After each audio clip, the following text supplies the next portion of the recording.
Welcome back to Football Daily, where today we are choosing our 11 of the most corrupt footballers in the game. Goalkeeper, Bruce Grobbelaar. In goal we have Bruce Grobbelaar. The legendary Liverpool keeper is most famous for manning the sticks during the Merseysiders' 1980s glory days, winning 6 titles and the European Cup with the Reds, and his wobbly leg routine in the 1984 final in Rome inspired Jerzy Dudek against AC Milan some 21 years later.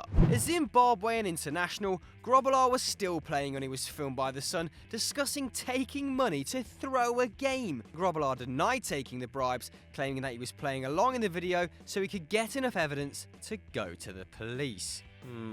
The jury couldn't agree on a verdict, so Grobbelaar walked and he sued The Sun for libel, actually winning £85,000. However, when The Sun challenged the decision, it was decided that the keeper had been knee-deep in something dodgy, and the $85,000 was reduced to just £1. Eventually, he had to pay The Sun's £500,000 legal costs and went bankrupt as a result. Calm as a bitch, eh, Bruce? Defender, Andrea Masiello. Andrea Masiello is currently enjoying life at Atalanta, who are flying high in 5th in Serie A. He has been a crucial member of the side, chipping in with 3 goals from right back.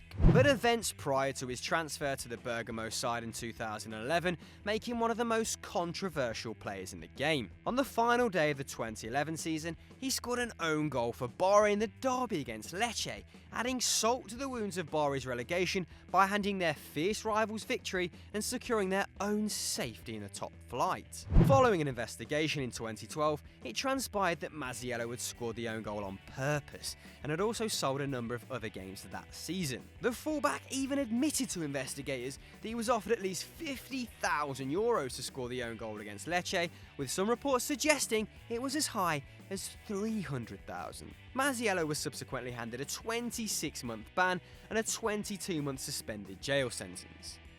Defender, Javier Mascherano.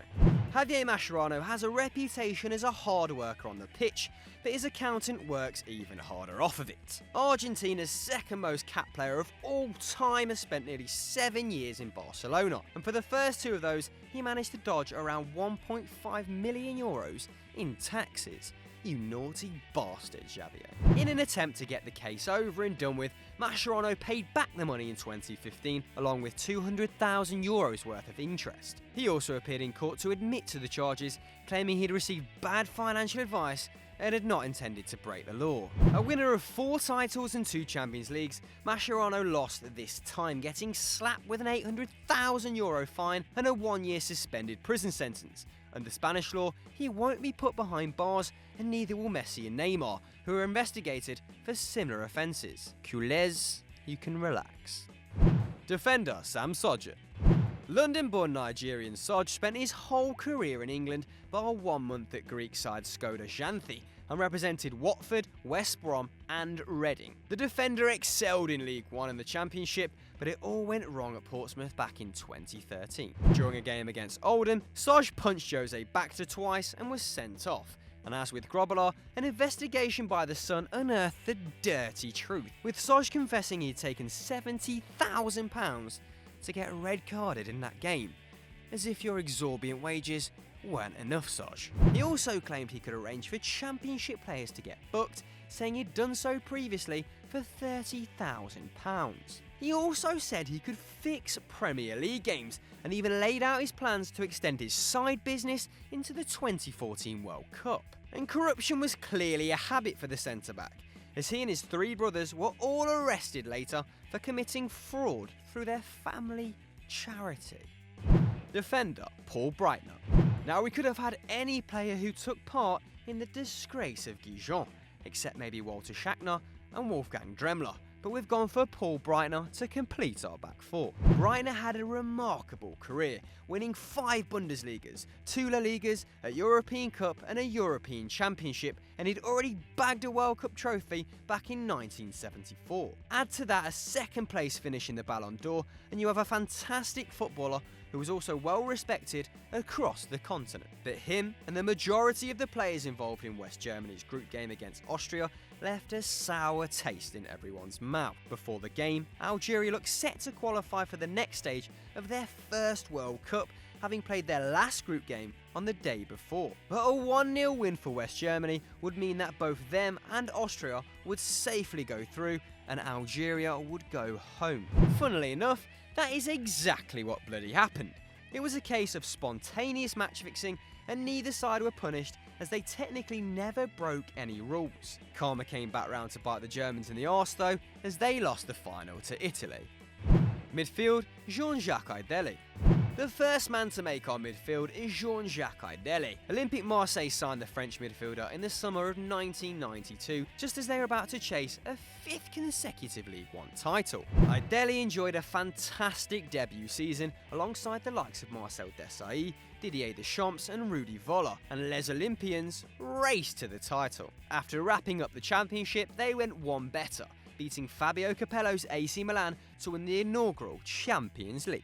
But ahead of Marseille's final league game against Valenciennes, Ideli was ordered by chairman Bernard Tapie to bribe the opposition to go easy on the French Giants, just to make sure they were injury-free going into their clash with Milan. Ideli negotiated the deal with the Valenciennes players, which included former teammates, and chucked them a fistful of francs, amounting to the equivalent of £30,000. Things did not stay quiet for long though, and just hours after the French Giants' Champions League victory, all was revealed. Marseille was stripped of their domestic title and Ideli was handed a 1-year ban by FIFA and received a suspended jail sentence.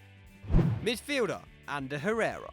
Spanish midfielder Ander Herrera joined Manchester United from Athletic Club, but the playmaker came through the ranks at Real Zaragoza, helping the team return and then stay in La Liga. Herrera lined up alongside now Atletico captain Gabi in the centre of the park, but in 2015 his time with Los Manos came under scrutiny as Zaragoza were accused of fixing their 2-1 win over Levante in 2011. This game had actually guaranteed their stay in the top flight. Allegedly, Levante players were paid €965,000 to lose the match, while Gabi allowed Zaragoza to move €85,000 through his bank account. If found to have colluded in the deal, Herrera could face up to 4 years in prison and a fine of more than €5 million.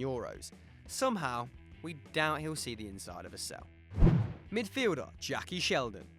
Manchester United versus Liverpool is usually fiercely contested, but all the way back in 1915, the fixture was embroiled in controversy. United were desperate to avoid relegation, while Liverpool was safe and had nothing to play for, and United beat their Scouse rivals 2-0, with the Reds curiously lethargic throughout the match. Before long, reports surfaced that large bets had been placed on a 2-0 United win, and the FA investigated, discovering 3 United players and 4 Liverpool players who had plotted to fix the game. The ringleader was Liverpool's midfielder Jockey Sheldon, who had previously played for United. He had expected the league to be suspended at the end of the season for the rest of the First World War and reasoned that the conspiracy was unlikely to be looked into. Well, Sheldon was wrong. He and his collaborators were all given bans for life, but the league was suspended after the campaign, while most of the players went to war. One of Sheldon's cronies was killed in battle, but the others survived and had their bans lifted as a reward for their service. Sheldon and 3 others returned to the professional game in 1919,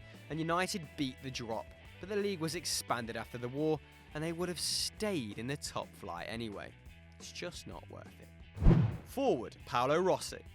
Before the Calciopoli scandal, there was the Totonero. As match-fixing affected games in Serie A and Serie B in 1980, 7 clubs were handed out punishments, including the likes of Milan and Lazio, as well as individuals such as Enrico Albertosi and most notably goal-scoring machine Paolo Rossi. Rossi was playing for Perugia at the time and was handed an initial 3-year suspension, which was eventually reduced to 2, just in time for the 1982 World Cup. Once the world's most expensive player, Juventus bought Rossi as soon as his ban was over, and he was drafted into the Azzurri squad, despite being completely unfit at the beginning of a disastrous start to Italy's World Cup campaign. Manager Enzo Berzot persisted with the striker, and his persistence paid off, as Rossi bagged a hat-trick against Brazil in the second group stage, sending Italy into a semi-final. Rossi then scored against Poland on the way to the final, where he scored the opening goal against West Germany in a 3-1 win to bring the World Cup trophy home.